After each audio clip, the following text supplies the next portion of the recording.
And let's go again to River State to talk to our correspondent, Biola Festus, who's live at Pleasure Park.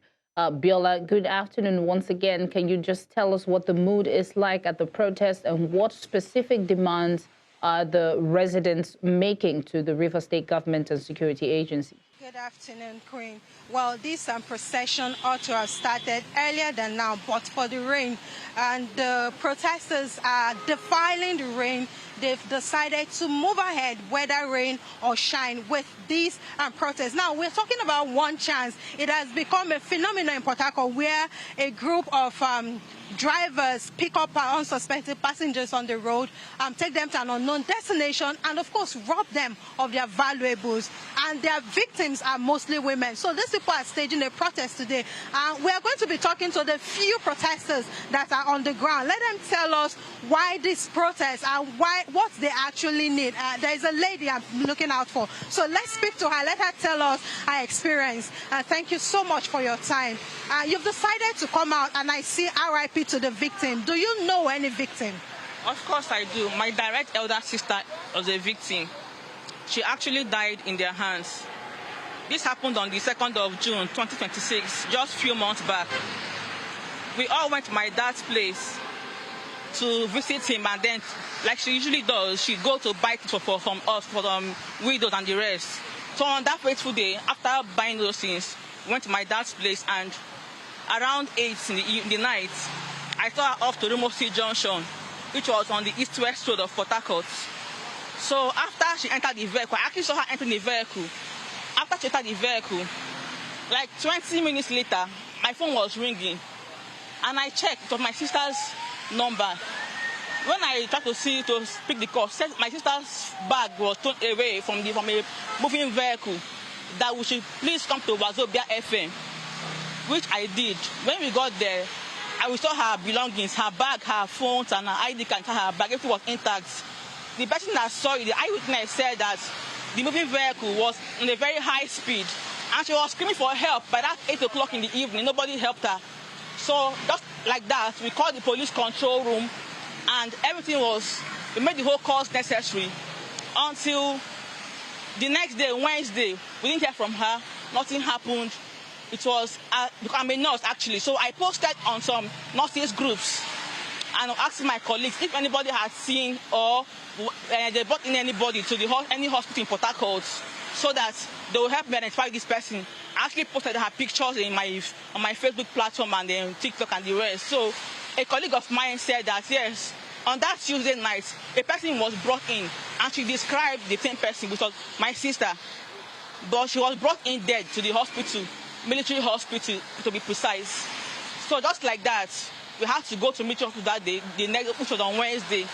Went to that place, went to police, Air Force rather, because they were the people that they called to come and see the cops on the road. I'm so sorry about your sister. I'm really sorry you had to go through this. Fine. So sorry. So the concerns are high. Many people, just several persons, have been victims of this. We've seen the social media space in this city flooded with people coming out to share their testimony. You know, they say every day for the thief, but one day for the owner. But people have been asking, why does the thief has to take every day? Let's also speak to someone who is still looking for his relative who has been kidnapped by this same syndicate. Thank you so much for being here. Can we also hear from you? I see missing person. How did this come about? Okay, my name is Godwin Peter Felix. I'm from Akwa Ibom State, a son of the local government. This is my second sister. We are 5 in number. She's the second following me direct. She has been missing since on the 25th of July.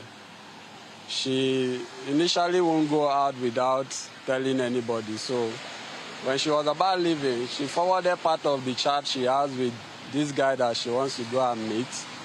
And then, since then, it's just been a bad story. We have not been able to locate her, have any information of where she is. Her whereabouts is nowhere. I've reported to the police of Igrita, police station of Igrita. I've also reported this case to Eche police station. I've also went to the state CID in respect of this case to also create an awareness. But all of this is to no avail. We have not had any information, any solution. Okay, I haven't gone through all these processes. What are your suspicions? My suspicion is that the areas, to be precise, where she lives, Igrita, Chogocho, for me, I've been in Rivers State for over 20 years, but I've not been to that area. So, but I learned that those areas is notorious in all these cases. So, all right, thank you. The government, the Rivers State government, to look into this matter because the case is getting too much. Thank you so much. That's all we can take from you. We do hope you find your sister. Well, like I mentioned earlier, this is a case that has been affecting women the most. But we see some men coming out today. The men here are even more than the women folk. So let's ask one of them, why have you chosen to support this cause? Okay, my name is Felix. My name is Felix Opio. I'm one of the conveners of this peaceful demonstration. I think one of the reasons why I'm here is because my neighbor, her name is Christina Derefaka. She was involved, I think, in this one chance operators. They took us to somewhere we can't even tell.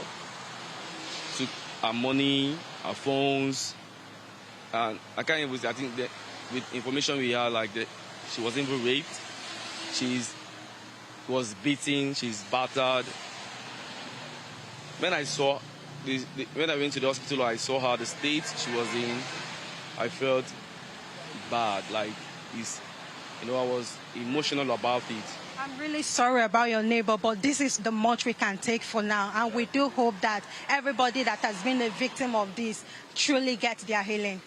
Back to you in the studio. Thank you so much, Biola Festus, for that update. It is indeed a sad story. And of course, now that they've brought it to, the lights, I hope and we hope that the government will take action and make sure everybody's safe. Thank you so much, Biola Festus.